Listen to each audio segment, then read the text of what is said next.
Hello friends, how are you? I am headed out the door, but I wanted to just share a couple things before I go.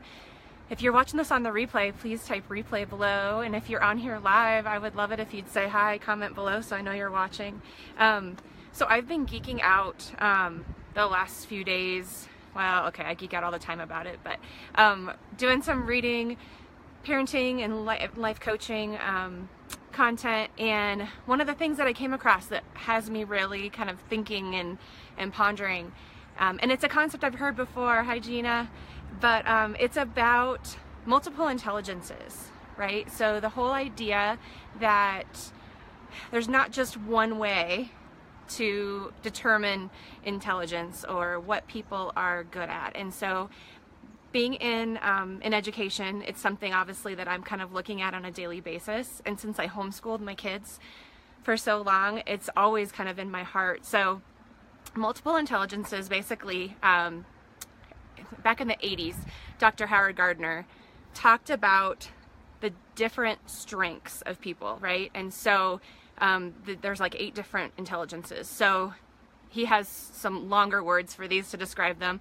but kind of the shorthand version is word smart, number and reasoning smart, picture smart, body smart, music smart, people smart, self smart, and nature smart. So if one of those jumps out at you as how you would describe yourself, or probably several, right? We have several different strengths. It's not just about one aspect. Go ahead and comment with that below.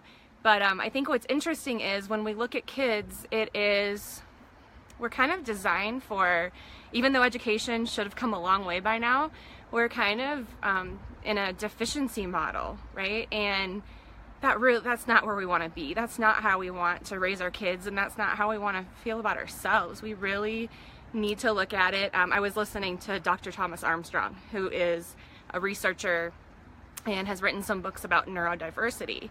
And I loved it because he talked about how we should really get out of this whole disability model and look more at diversity and bringing out those strengths and using those strengths. So, when we have we have someone who feels deficient in things, that's not going to get them where they want to go. But if we can look at it from a place of what are we neglecting? Like, what are those gifts and what are those natural aptitudes that a person has that we can capitalize on, right? And bring out in them and have them feeling good. So I'm probably going to do a poll because I'm super curious to see where people would emphasize their strengths, like what are the things you're good at. So I'll do that later on. And it's not only something to look at for kids, right? Like if we want to do that with kids for sure, and teenagers, but I think it's really important we do that for ourselves too.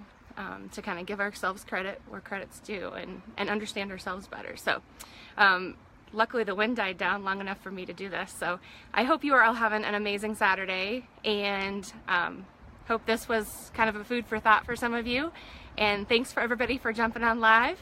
Have a beautiful day. Love and light.